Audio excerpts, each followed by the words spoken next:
கர்த்தருடைய பரிசுத்த நாமத்திற்கு மகிமை உண்டாவதாக. இந்த யூடியூப் வாயிலாக உங்களை சந்திக்க வைத்த என் தேவாதி தேவனுக்கு நன்றி சொல்கிறேன். என்னுடைய பேர் பாசகே இம்மானுவேல் மகேந்திரன். என் தகப்பனார் ஸ்டீபன் கன்னியப்பன், தாயார் தனம்மாள். நாங்கள் ஒரு பக்தி வைராக்கியமாய் வளர்க்கப்பட்ட ஒரு குடும்பத்தில் பிறந்தவர்கள். இப்படி வளர்க்கும் பொழுது என்னுடைய தாயாருக்கு மிகுந்த வியாதிகள் வந்தது. காரணம், நாங்கள் ஒரு எங்கள் வீட்டில் தான் எல்லா அப்படியே கோவிலுக்கு தேவையான எல்லா கிரகங்களை ஜோடிப்பது, தேர் இழுப்பது போன்ற பொருட்கள் எல்லாம் பாதுகாக்கப்பட்டு திருவிழா காலங்களில் இங்கிருந்து கொண்டு போவாங்க.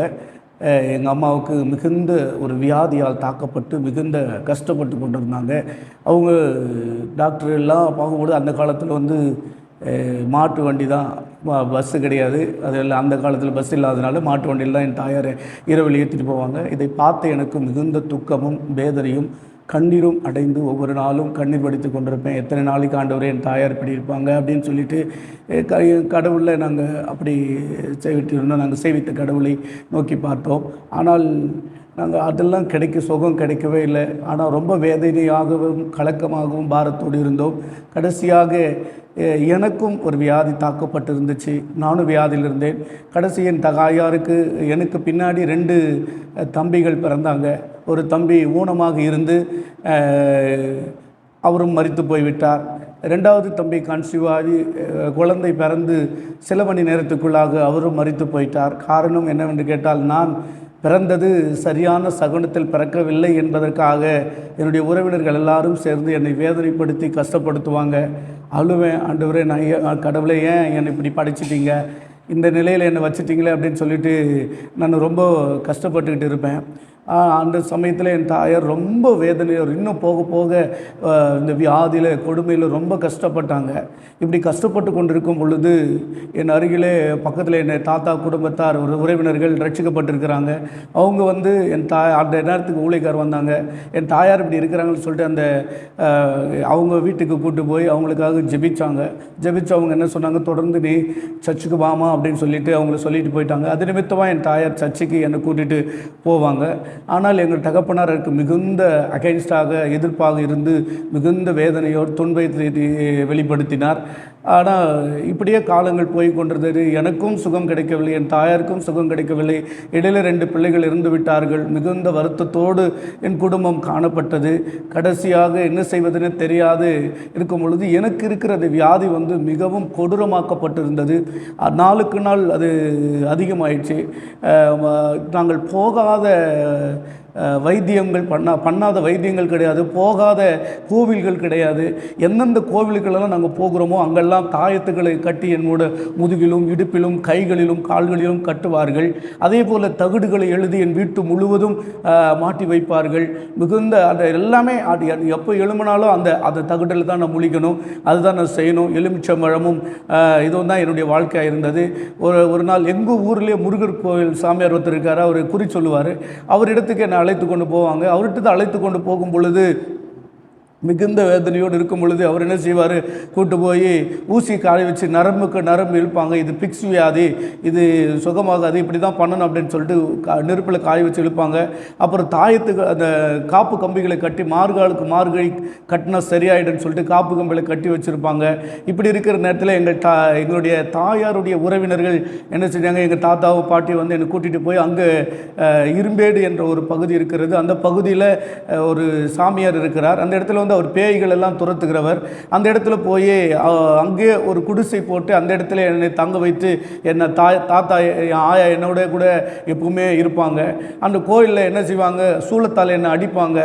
பேய் பிடித்திருக்கிறேன் என்று சொல்லி மிகுந்த உபத்திரவத்துக்குள்ள ஆகி ரொம்ப கஷ்டமாக இருக்கும் எனக்கு. ஐயோ, ஏன் இந்த வியாதி எனக்கு இப்படிப்பட்டலாம் கஷ்டத்தை கொடுக்குது அப்படின்னு சொல்லிட்டு, சாமியா ஏன் எனக்கு விடுதலை கொடுக்க மாட்டேன்னு நானும் என் சின்ன வயசில் அழுதுருக்கிறேன், கஷ்டப்பட்டுருக்கிறேன். அப்புறமேட்டு என்ன செய்வாங்க, நீங்கள் வீட்டுக்கு போயிடுங்கன்னு சொல்லிட்டு கிட்டத்தட்ட 6 மாத காலம் கோயிலே எங்களுக்கு காலங்கள் ஓடினது. அப்போது எங்களுக்கு சுகமாகலை. வீட்டுக்கு வந்துவிட்டோம். வீட்டுக்கு இந்த வியாதி அதிகமாகி பள்ளிக்கு செல்லும் பொழுது இந்த முள் புதர்களில் கிணத்துல நிறைய முறை விழுந்திருக்கிறேன். அப்படி யாருன்னா பார்த்துட்டாக்கா தூக்கிட்டு வருவாங்க. ஏன்னா ஃப்ரெண்ட்ஸ்லாம் கூட வருவாங்களே, அவங்க தான் என்னை தூக்கிட்டு வீட்டில் கூட போய் எங்கள் அம்மா என்னை பிடிச்சிட்டு அழுவாங்க. நானும் அழுவேன். ரொம்ப கஷ்டமாக இருக்கும். கண்ணீரே எங்கள் வாழ்க்கையாக காணப்பட்டது. இது நாங்கள் கடவுளெல்லாம் நாங்கள் நோக்கி பார்ப்போம், கடவுளை எங்களுக்கெல்லாம் இந்த விடுதலை கிடைக்காதா அப்படின்ட்டு. அம்மாவும் என்ன பண்ணிட்டாங்க, சர்ச்சு போகிறது அப்படியே படிப்படியாக நிறுத்திட்டாங்க. ஏன்னா தகப்பனார் கண்டிப்பு பண்ணதுனால அவங்க சர்ச்சுக்கு போகிறது நிறுத்திட்டாங்க. கடைசியாக என்ன செய்வதுனே தெரியாமல் நாங்கள் வாழ்ந்து கொண்டிருக்கும் பொழுது என்னுடைய உறவினராக இருக்கிற தாத்தா ஒருத்தர் திடீரென்று மரித்து போய்விட்டார். மரித்து போன உடனே என் தகப்பனாரும் தாயாரும் அந்த இடத்திற்கு செல்ல வேண்டிய கட்டாயத்தினால என்னை மட்டும் தனியை விட்டுட்டு எங்கள் சொந்தக்கார வீட்டில் இருந்துப்பா அப்படின்னு சொல்லிட்டு போயிட்டாங்க. அந்த நேரத்துக்கு எல்லாம் விளையாடி கொண்டிருக்கும் பொழுது அதில் ஒரு சந்தோஷமாக இருந்தது. நானும் போய் அவங்களோட விளையாடினேன். விளையாடி கொண்டிருக்கும் பொழுது அந்த ஃபிக்ஸ் வியாதி என்னை தொடர ஆரம்பித்த உடனே என் மேலே வைத்திருந்த அந்த போத்தி அந்த குளிர்காலமாக இருக்கிற போர்வை போத்திட்டு இருந்தேன். அந்த போர்வையிலே என்னை இறுக்க பிடிக்கும் பொழுது அந்த தொண்டையில் போய் அப்படியே முறுக்கிக்கிட்டதுனால மூச்சு எல்லாமே என்னை விட்டு போய்விட்டது. எல்லாம் சொந்தக்காரெல்லாம் வந்து ஆள ஆரம்பிச்சிட்டாங்க. ஐயோ, நம்ம கையில் ஒப்படைச்சிட்டு போனானே, என்ன இப்படி ஆகிவிட்டது அப்படின்னு சொல்லிட்டு என் காலை பிளடெல்லாம் அறுத்துருக்குறாங்க. ஒன்றும் சொரணை இல்லை, முளகநடி போட்டிருக்கிறாங்க, ஒரு சொரணையும் இல்லை, எதுவுமே இல்லை. எல்லாம் ரொம்ப கஷ்டமாக இருந்துச்சு. ஆனால் அதுக்கு இடையில் என் தகப்பனார் ஆண்டவராக இயேசு கிறிஸ்துவை ஏற்றுக்கொண்டதுனால அவங்க என்ன செய்வாங்க, தொடர்ந்து ஜெபிப்பாங்க, என்னை கூப்பிடுவாங்க. எங்கள் அம்மா என்ன பண்ணுவாங்க, இவர் வர நேரத்துக்கு எங்கள் அம்மா வரல. எங்கள் அப்பா இயேசுக்கிட்ட போனதுனால எங்கள் அம்மா என்ன பண்ணிட்டாங்க, நம்மளை வேண்டான்னு சொல்லிட்டார்ல, நீயும் போவத நானும் போக வேணாம், அவர் மட்டும் போய்கிட்டோம் அப்படின்னு சொல்லிட்டு என்னை கோவிலுக்கு சர்ச்சுக்கு போக விடாதபடி தடுத்தாங்க. ஆனால் எங்களுடைய சூழ்நிலையை பார்க்கும் பொழுது நாங்கள் இருக்கிற நிலைமை விட ரொம்ப எங்கள் குடும்பம் மோசமான நிலைக்கு கடந்து செல்ல ஆரம்பித்தது. என்னென்ன வியாதியின் குறிகள் அதிகமாகி என்ன பார்ப்போமா பார்க்க மாட்டோமா என்ற நிச்சயம்லாம் எங்கள் பெற்றோருக்கு இழந்து விட்டது. அந்த எல்லாம் இப்படி இருக்கிற நேரத்தில் அவங்க அந்த சாவுக்கு போயிட்டாங்க. அந்த இதில் மூச்சு பிடிச்சு அடைஞ்சு போயிடுறதுனால அந்த இரவே என் தகப்பனாரும் தாயாரும் வந்து என்னை எங்கள் தாத்தா கிட்டே எங்கள் பாட்டிக்கிட்ட கேட்குறாங்க, பா இப்போது என் பிள்ளை என்கிட்ட கொடுத்துருங்க, இது வரைக்கும் நான் போனது சரியில்லை அப்படின்னு சொல்லிட்டு என் பிள்ளை என்ன பண்ணிட்டீங்க, நான் தெய்வத்தை மாற்றி வணங்குறதுனால வேண்டான்னு சொல்லிட்டு நீங்கள் இட்டுட்டு போயிட்டீங்க, எனக்கு கூட அனுப்பவே மாட்டேன்ட்டீங்க, இப்போது என் பிள்ளை என்கிட்ட கொடுங்க, நான் எப்படியாவது என் பிள்ளையை என்னை காப்பாற்றி கொள்கிறேன்னு சொல்லி எங்கள் தாத்தா பாட்டிக்கிட்ட வேண்டி கேட்டதுனால அவங்க என்ன செஞ்சாங்க, சரிப்பா நாங்கள் எவ்வளோ பார்த்துட்டோம், உன் பிள்ளை எங்களால் காப்பாற்ற முடியல, நீ அப்படி தாயிட்டு போய் உன் பிள்ளையை காப்பாற்றிக்கொள் என்று சொல்லிவிட்டார்கள்.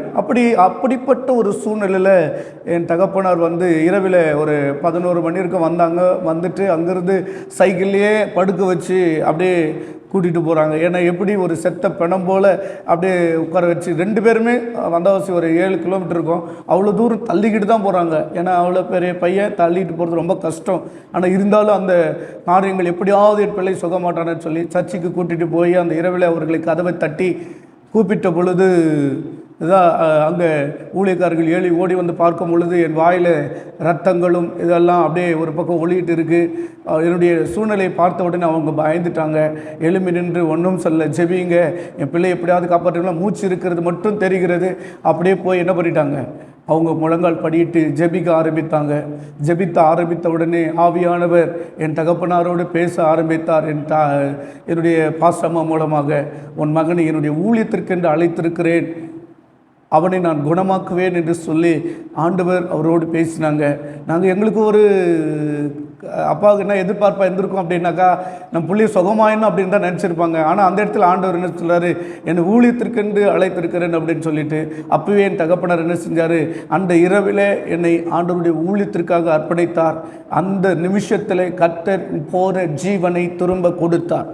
அந்த ஜீவனை நான் அது பெற்றுக்கொண்டு அவங்க எப்படி இங்கிருந்து படுக்க வச்சு தூக்கிட்டு போன என்ன திரும்ப வரும் பொழுது என் தகப்பனாரும் நானுமாக மாத்திரம் அந்த சைக்கிளில் உட்கார்ந்து கொண்டு நான் வருகிறதை பார்த்து என் தாயார் என் சொந்தக்காரர்கள்லாம் சந்தோஷப்பட்டு, ஐயோ பிள்ளை ஜீவனோடு வந்துட்டானேன்னு சொல்லி சந்தோஷப்பட்டாங்க. இதுக்கெல்லாம் காரணம் யாருன்னா ஆண்டவராகிய இயேசு கிறிஸ்து எங்கள் வாழ்க்கையில் கொடுத்ததான அந்த வெற்றி, அந்த விடுதலை தான்.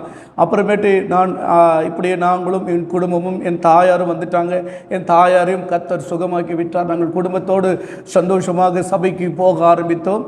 பிற்பாடு என்ன நடந்தது அப்படின்னா, நான் ஒருவன் மாத்திரம்தான் இருந்தேன். அதுக்கப்புறம் எங்கள் தாயாருக்கு இன்னொரு குழந்தை கர்த்தர் உண்டு பண்ணினார். அது என்னுடைய சகோதரி தேவ கல்பனா என்று சொல்லக்கூடிய என் சகோதரியை கர்த்தர் எனக்கு கொடுத்தார். அந்த இது நிலையிலிருந்து அந்த சாபங்கள் எல்லாம் எங்களை விட்டு போனது. இதுக்கெல்லாம் சாபங்கள்லாம் என்னென்னு காரணம் பார்க்கும் பொழுது, என் தகப்பனார் வேதத்தை வாசித்து நான் செய்த எல்லா காரியங்களும், நான் செய்த இந்த பக்தி வைராயமாய் செய்த எல்லா காரியங்களும் தான் என்னுடைய வாழ்க்கையில் சாபமாக வந்தது என்று அறிந்து ஆண்டு கையில் ஒப்பு கொடுத்த பொழுது கர்த்தர் இந்த சாபத்திலிருந்து எங்களை விடுதலையாக்கி ஆண்டவர் எங்கள் சகோதரியை எனக்கு கொடுத்தார். அந்த சகோதரிக்கு எந்த ஒரு சேதமும் இல்லாதபடி ஜீவனை காத்து இந்நாள் வரைக்கும் கர்த்தர் பாதுகாத்து கொண்டு வருகிறார். அதிலிருந்து அப்போ ஊழியத்துக்கு ஒப்பு கொடுத்ததுனால காலங்கள் கடந்து போனது. படிப்பை முடித்தாயிற்று. கர்த்தர் பைபிள் காலேஜுக்கு போகும்படிய சூழ்நிலை வந்தது. பைபிள் காலேஜுக்கு போகிறதுக்கு ஏற்பாடுகள் தயாராகிவிட்டது. ஆனால் அந்த பைபிள் காலேஜ் போக வேண்டியது என்ன எல்லாமே லெட்டர் எனக்கு வந்துடுச்சு. ஆனால் அந்த பைபிள் காலேஜ் போக முடியாதபடி சில தடைகள் இருந்தது. ஆண்டவரை நோக்கி பார்த்து, ஆண்டவரே இதுக்கெல்லாம் என்ன தடை, நான் ஊழியத்துக்கு தானே போக போகிறேன்னு சொல்லிட்டு ஏன்னா சில சூழ்நிலைகள் மனிதர்களே எங்களுக்கு தடையாக இருந்தார்கள். ஆனாலும் கர்த்தர் என்ன செஞ்சார், எந்த தேதியில் நான் போய் சேர வேண்டுமோ அதே தேதியில் வேறு பைபிள் காலேஜில் போய் சேரும்படியாக கர்த்தர் எனக்கு கிருபை பாராட்டினார். 2-3 ஆண்டுகள் பைபிள் காலேஜில் படிக்கவும் கர்த்தர் எனக்கு கிருபை செய்தார். அதுக்கப்புறம் பைபிள் காலேஜ் முடித்துவிட்டு எங்களுடைய சபை போதகர் இடத்துல ஓராண்டுகள் உடன் ஊழியராக பணியாற்றவும் கர்த்தர் கிருபை செய்தார். அதுக்கப்புறம் எந்த இடத்திற்கு போக வேண்டும் என்று நாங்கள் தெரியாத போல் ஜெபித்து கொண்டிருக்கும் பொழுது இந்திரவன பகுதிக்காக வரும்படியாய் கர்த்தர் ஒரு வழிவாசலை திறந்தார். சேத்துப்பட்டு தாலுகாவில் உள்ள இந்திரவனம் கிராமத்தில் கர்த்தர் நாங்கள் வந்து ஊழியம் செய்யும்படியாக நல்ல ஒரு வழிகளை திறந்தார். அந்த நாளிலிருந்து கிட்டத்தட்ட 2021ஆம் ஆண்டு அந்த இடத்துல வந்து நாங்கள் ஊழியத்தை ஆரம்பித்தோம். நாங்கள் ஒருவனாக இருந்தோம். கர்த்தர் அந்த ஊழியத்தை படிப்படியாக ஆசீர்வதித்து எனக்கு திருமணமானது. திருமணமாகி என் மனைவி அகஸ்டினால், என் பிள்ளைகள் 2 பேர் இருக்கிறாங்க. முதல் மகள் காருண்யா, 2வது மகள் ஜாய்ஸ் லிடியா. அவர்கள் நன்றாக படித்து கொண்டு வருகிறார்கள். இந்த நாள் வரை எங்கள் ஊழியத்திலே கர்த்தர் மகத்தான காரியங்களை செய்து கொண்டு வருகிறார். நாங்கள் சேத்துப்பட்டு பகுதி, திருவண்ணாமலை மாவட்டம் சேத்துப்பட்டு தாலுகாவிலே இந்திரவனம் கிராமத்திலே நாங்கள் கர்த்தருடைய ஊழியத்தை செய்து கொண்டு வருகிறோம். இப்படியாக தேவனாகிய கர்த்தர் எங்கள் ஊழியத்தை ஆசீர்வதித்து கொண்டு வருகிறார். அன்பானவர்கள், இதை கேட்டுக்கொண்டிருக்கிறவர்களே, என்னுடைய வாழ்க்கையில் செய்த இந்த அற்புதங்களை, அடையாளங்களை கேட்டுக்கொண்டிருக்கிற உங்கள் வாழ்க்கையிலும் கர்த்தர் செய்வார் என்று நான் கர்த்தருக்குள் விசுவாசிக்கிறேன். நீங்கள் இந்த ஆண்டவரை நம்புங்கள். ஆண்டவர் நிச்சயமாகவே எந்த மனுஷனையும் விடுவிக்க அவராலே முடியும் என்பதற்கு நான் ஒரு ஜீவனுள்ள சாட்சியாயிருக்கிறேன். நான் கர்த்தர் கொடுத்த இந்த ஜீவன் இந்நாள் வரைக்கும் அவருக்காக அது செயல்பட்டு கொண்டிருக்க வேண்டும் என்று நான் அர்ப்பணித்திருக்கிறேன். ஆகவே நீங்களும் இந்த ஆண்டவராக இயேசு கிறிஸ்துவை விசுவாசிக்கும் பொழுது இப்படிப்பட்ட பலவீனங்கள், வியாதிகள் இருக்கிற உங்களையும் கர்த்தர் விடுவிப்பார். நீங்கள் ஆண்டவரை நம்புங்கள். கர்த்தர் உங்களை ஆசீர்வதிப்பாராக. என் அன்பானவர்களே, இந்த சாட்சியை நீங்கள் கேட்டுக்கொண்டிருக்கிறீர்கள். உங்கள் வாழ்க்கையில் கூட இப்படிப்பட்ட எனக்கு கர்த்தர் என்ன செஞ்சார், இந்த பரிபூர்ணமான அந்த ஃபிக்ஸ் வியாதிலிருந்து ஒரு விடுதலையை கொடுத்ததுனால தான் இன்னை வரைக்கும் என்னால் என்ன பண்ண முடியும், சுகமாக நான் கர்த்தருடைய ஊழியத்தை செய்து கொண்டு வருகிறேன். உங்களுக்கு கூட இப்படிப்பட்ட ஃபிக்ஸ் வியாதியோ மற்ற எந்த வியாதியாக இருந்தாலும் நீங்கள் ஆண்டவரை நம்புவீர்களானால் ஆண்டவர் உங்களையும் விடுவித்து உங்களையும் அநேகருக்கு சாட்சியாக வைப்பார். கர்த்தர் தாமே உங்களை ஆசீர்வதிப்பாராக. உங்களுக்கும் சுகம் கொடுத்து கர்த்தர் பெரிய காரியங்களை செய்வார். ஆமென்.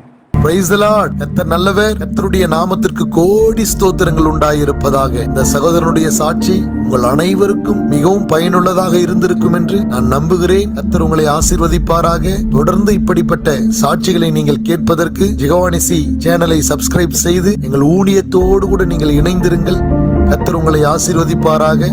தொடர்ந்து இப்படிப்பட்ட அநேக சாட்சிகளை நீங்கள் கேட்பதற்கு அது உங்களுக்கு உதவியாக இருக்கும்.